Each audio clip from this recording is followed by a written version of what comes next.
Hello guys, ഇന്ന് നമ്മൾ എങ്ങോട്ടാ പോകണമെന്നറിയോ? അല്ലുട്ടേൻ്റെതായിരുന്ന തുമ്പമ്മയുടേതാകാൻ പോകുന്ന നമ്മുടെ സ്വന്തം മാങ്കാടിയിലേക്കാണ്. നല്ല അടിപൊളി വെയിലുണ്ടായിരുന്നു കേട്ടോ. അമ്മയ്ക്ക് കാലിന് വേദന ഉണ്ട്, അധികം നേരം ഓളെ എടുത്ത് നടക്കൂല. അതുകൊണ്ട് തന്നെ വേഗം എൻ്റെ തന്നിട്ടാ. തുമ്പമ്മയാണെങ്കിൽ നല്ല ഓവർ എക്സൈറ്റഡ് ആണ് അംഗനവാടിയിലേക്ക് പോകാൻ വേണ്ടിയിട്ട്. അംഗൻവാടിയിൽ എന്താ തുമ്പി അംഗൻവാടി പോകുവോ? ആ, എന്നിട്ടോ കുട്ടി പഠിക്കുവോ? മോളെ ടീച്ചറുടെ പേരെന്താ? Teacher Asiya teacher. നമ്മൾ അംഗൻവാടി പോവാണല്ലേ? കുട്ടിക്ക് സന്തോഷായോ? ആസ്യ ടീച്ചറിന് സന്തോഷായോ? ഓക്കേ. ഞങ്ങൾ അവിടെ ചെല്ലുമ്പോൾ കണ്ടത് അച്ഛനും മോനും സീറ്റൊക്കെ പിടിച്ച് നല്ല സെറ്റായിട്ട് ഇരിക്കുന്നുണ്ട്. ഞാൻ ഈ ഫോൺ പൊക്കി പിടിച്ച് നടക്കുന്നതുകൊണ്ട് തന്നെ എല്ലാവരും എന്നെ കാണുമ്പോഴത്തേക്കും ഒന്ന് സെറ്റായിട്ട് നിൽക്കൂട്ടാ. അച്ഛൻ്റെ സ്ക്രീനിങ് ഒക്കെ കഴിഞ്ഞപ്പോഴത്തേക്ക് ഞാൻ വേഗത കയറി ഇരുന്നിട്ടുണ്ട്. എനിക്ക് ആകെ ടെൻഷൻ ഉണ്ടായിരുന്നു എൻ്റെ ഷുഗറിൻ്റെ കാര്യത്തിലായിരുന്നു. കാരണം ഓൾറെഡി ജസ്റ്റേഷണൽ ഡയബറ്റീസ് ഉണ്ട്, അങ്ങനെ ഒരു ഹിസ്റ്ററി ഉണ്ട്, പിന്നെ ഫാമിലി ഹിസ്റ്ററി ഉണ്ട്. അതുകൊണ്ട് പണി കിട്ടാൻ ചാൻസ് ഉണ്ട്.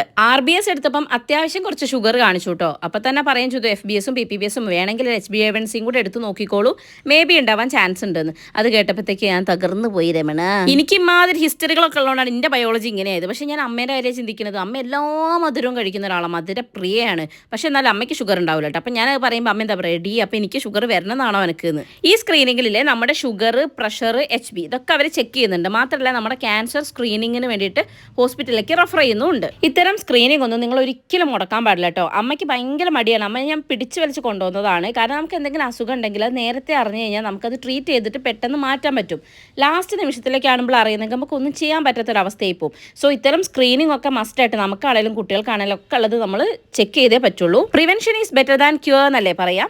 അങ്ങനെ തുമ്പമ്മയുടെ ഫുള്ള് ചെക്കപ്പും കഴിഞ്ഞു കേട്ടോ. അവളെ വെയിറ്റ് ആണ് മക്കളെ, എപ്പോഴും അവൾ അണ്ടർ വെയിറ്റിലാണ് ഉണ്ടാവുക, അല്ലെങ്കിൽ ആ ബ്രിം ലെവലിലാണ് ഉണ്ടാവുക കേട്ടോ. ബാക്കിയൊന്നും കുഴപ്പമില്ല, നല്ല ഹൈറ്റ് വെച്ചിട്ടുണ്ട് കുട്ടി. എന്തായാലും അവൾ ഭക്ഷണം കഴിക്കുന്നുണ്ടോ വെച്ചാൽ ചില സമയം നന്നായി കഴിക്കും, ചില സമയം തീരെ കഴിക്കില്ല. അങ്ങനെയാണ് അവളുടെ കാര്യം. അല്ലുട്ടന് പിന്നെ അതാ വെറും ചോറ് കഞ്ഞി മാത്രമേ ഉള്ളൂ. പിന്നെ മെയിൻ പരിപാടിയാണ് ഈ നഖം കടി. അതിന് നല്ലൊരു ക്ലാസ് അവിടുത്തെ സിസ്റ്ററിൻ്റെ അടുത്ത് നിന്ന് അവന് കിട്ടിയിട്ടുണ്ട് കേട്ടോ. കയ്യിൽ നഖമൊന്നും ഇല്ലല്ലോ, ഇത് കഴിച്ചാൽ അങ്ങനെയോ ഇങ്ങനെയൊന്നും അവനെ പേടിപ്പിച്ച് വിട്ടിട്ടുണ്ട്. എന്നാലും മൂപ്പർക്ക് വലിയ മാറ്റമൊന്നും ഇല്ല. അല്ലുട്ടൻ പിന്നെ തട്ടി മുട്ടി ആ വെയിറ്റിൽ ഇങ്ങനെ മാനേജ് ചെയ്ത് പോകുന്നുണ്ട്. അവൻ അണ്ടർ വെയിറ്റിലേക്ക് അധികം വരാറില്ല. പക്ഷേ തുമ്പമ്മയാണ് അങ്ങനെ രണ്ടുപേരും അംഗനവാടി കയറി കുറച്ച് നേരം കളിയൊക്കെ കഴിഞ്ഞിട്ടാണ് പിന്നെ തിരിച്ചിറങ്ങിയത്. അവിടെ വേറൊരു കുട്ടി ഭയങ്കര കരച്ചിലായിരുന്നു കേട്ടോ. അത് കണ്ടപ്പോൾ തന്നെ തുമ്പി ചെരുപ്പ് കൊടുത്ത് വേഗം ഇറങ്ങിയിട്ട് വാ പോവാന്ന് പറഞ്ഞിട്ട്.